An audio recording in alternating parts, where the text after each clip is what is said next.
지금 아주 재미나게 싸움 구경을 하고 있는 입장인데 자기 위용을 뽐내던 미국 측 선수들이 갑자기 용두사미처럼 꼬리를 내리기 시작하니까 좀 보기 되게 안타까워요. 처음에는 좀 괘씸했었는데 이제는 좀 뭐랄까 처연하고 동정심까지 드는 결정타를 매긴 사진 한 장, 그래픽 사진 한 장이 있어요.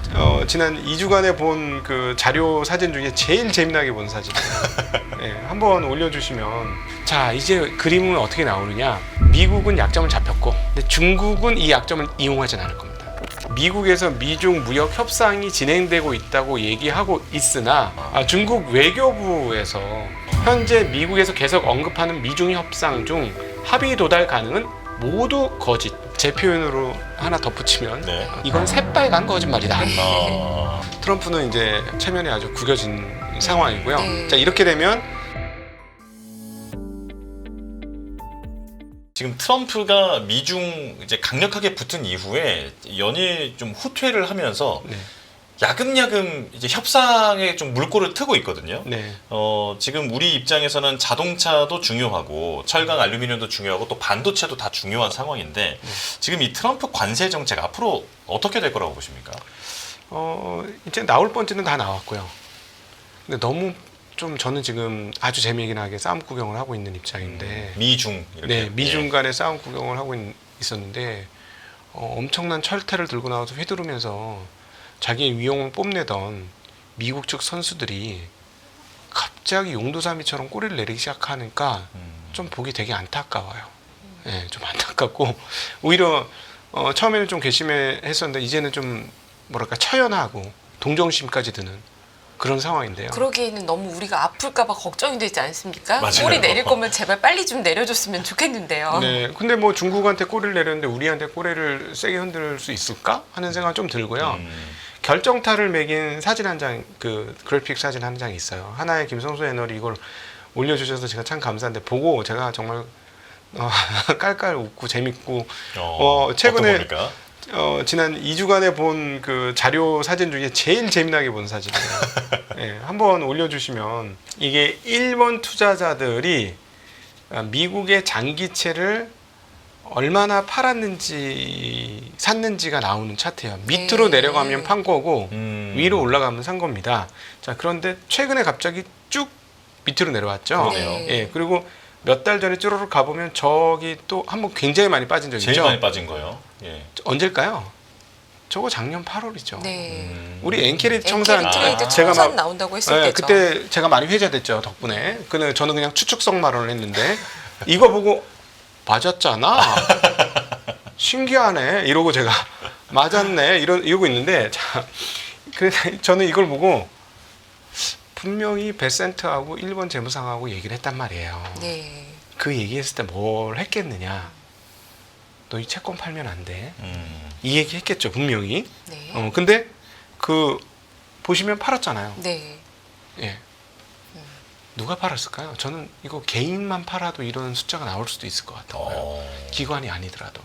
워낙 많이 미국 채권 들고 있잖아요. 예. 그러니까 지금 이 상황들이 이걸 한 주 전으로 돌리면 어떤 일이 벌어졌냐. 갑자기 채권 가격이 급락을 하면서 그렇죠. 예, 4.5까지 팍 쳤고 그다음에 N 강세 빵 터지고 막 이것들이 같이 연결되고 달러 약세까지 같이 터졌죠.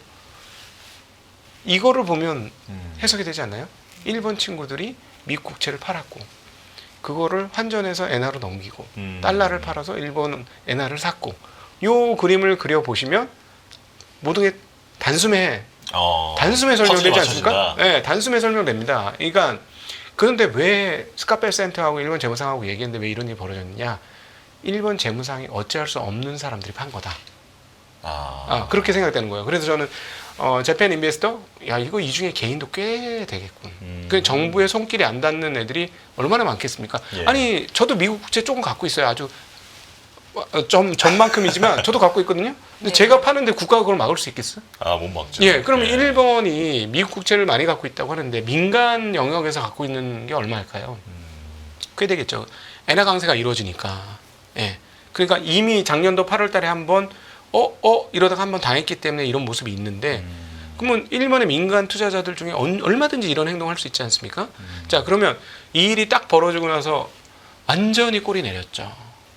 예. 그때부터 뭐 상무장관, 루트닉이라든가 이런 사람들의 이름이 싹 신문 지상에서 없어지기 시작하고 스캇 베센트 이름만 나옵니다. 네. 네, 스캇 베센트가 뭐라고 얘기했기 때문에 90일 유예가 됐다. 뭐 이런 거 들어보셨을 거예요. 근데 참으로 재미난 게 그 90일 유예 있기 전에 그 누구야 그 머리 하얀 투자자 있지 않습니까? 그 갑자기 이름 네. 네, 죄송해요. 네. 네. 머리 하얗고 잘생긴 남자 있어요. 네. 네. 그 헤그세스는 아니죠? 예. 네, 그 사람이 그 90일 유예를 얘기했었거든요. 90일 유예한다. 왜냐하면 트럼프 후원자였기도 했고 해크먼, 네, 빌 해크먼입니다. 빌 에크먼이요. 네네네네. 빌 에크먼. 예, 예. 네. 네, 근데 그 빌 해크먼이 그 얘기를 하고 나서 워싱턴에서 대변인이 가짜 뉴스 이랬거든요. 그쵸. 예. 가짜 뉴스 했는데 그러고 나서 정말 창피하게도 일주일도 안 돼서 90일 유예가 터졌어요. 도대체 왜 그랬냐는 거죠. 네, 이 사건입니다. 일본 친구들이 그러니까 믿었던 일본 친구들이 채권을 파는 거예요. 그러니까 처음에 우리는 채권가에 급락해서 야 이거 중국 애들이 팔았어 했는데 그게 아니었다는 거죠. 그러니까 자 이제 그림은 어떻게 나오느냐? 미국은 약점을 잡혔고, 근데 중국은 이 약점을 이용하진 않을 겁니다.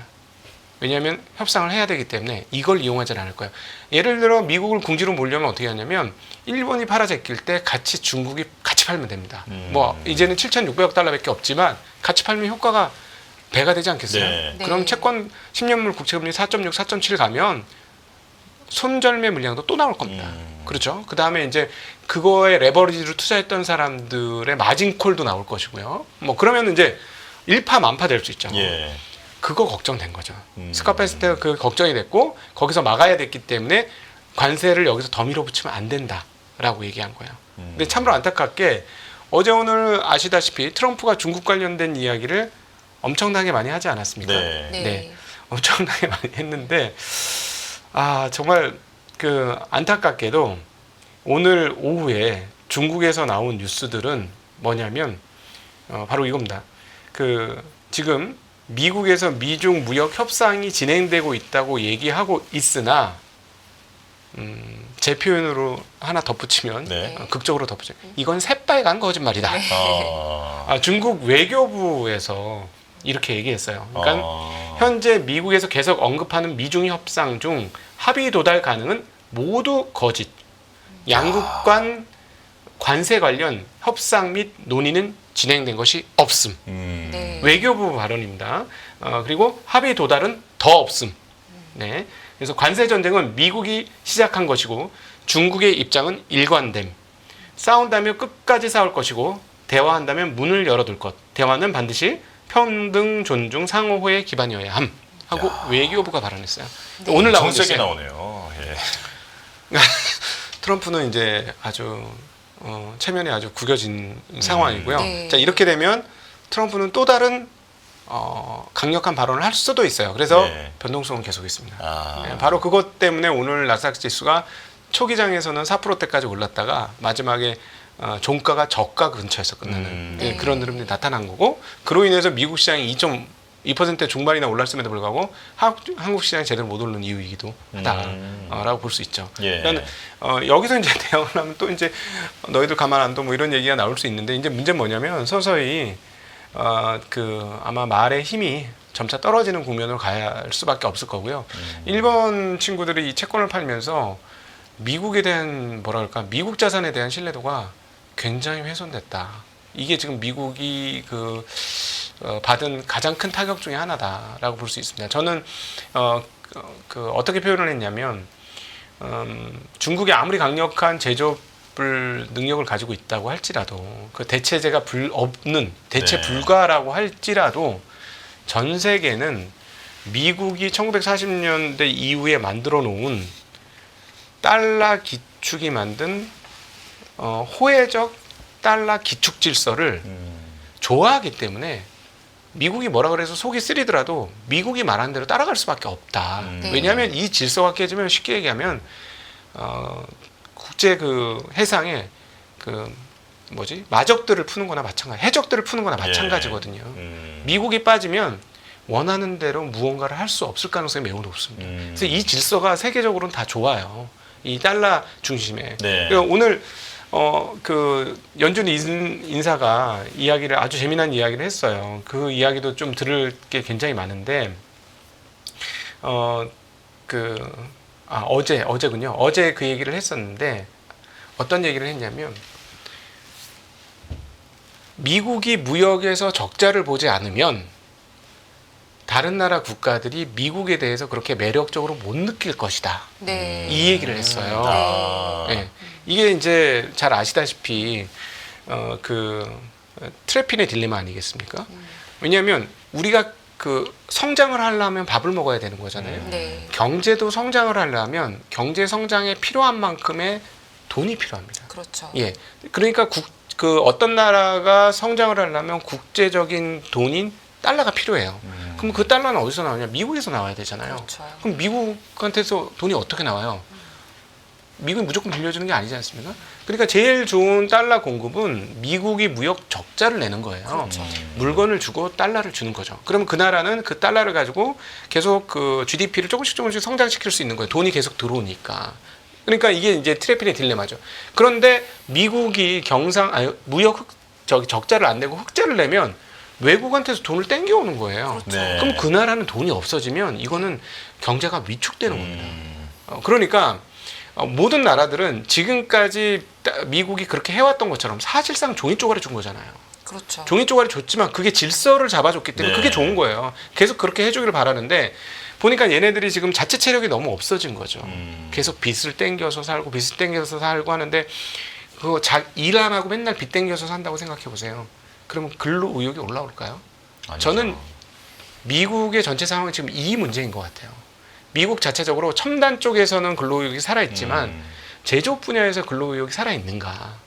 이런 빚을 땡겨서 살고 이게 너무나 보편화됐기 때문에 이런 문제를 근원적으로 좀 가지고 있다. 그래서 이제 얘네들 보기에 그게 문제니까 그걸 바꾸려고 했는데 그러면 달러 중심의 호혜적 질서를 깨버리는 상황이 오는 거죠.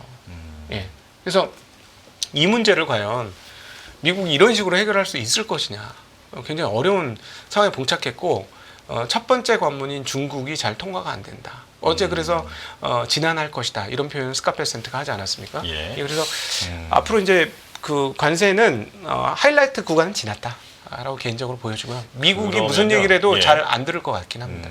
그러면 이제 2부 마칠 시간이 거의 다 돼서 요거만 딱 여쭤볼게요. 반도체 관세 네. 이거 미국이 어떻게 할 것 같습니까? 아니 반도체 관세하면 자기네 AI 제일 앞서 있는 그나마 AI는 어떻게 하려고?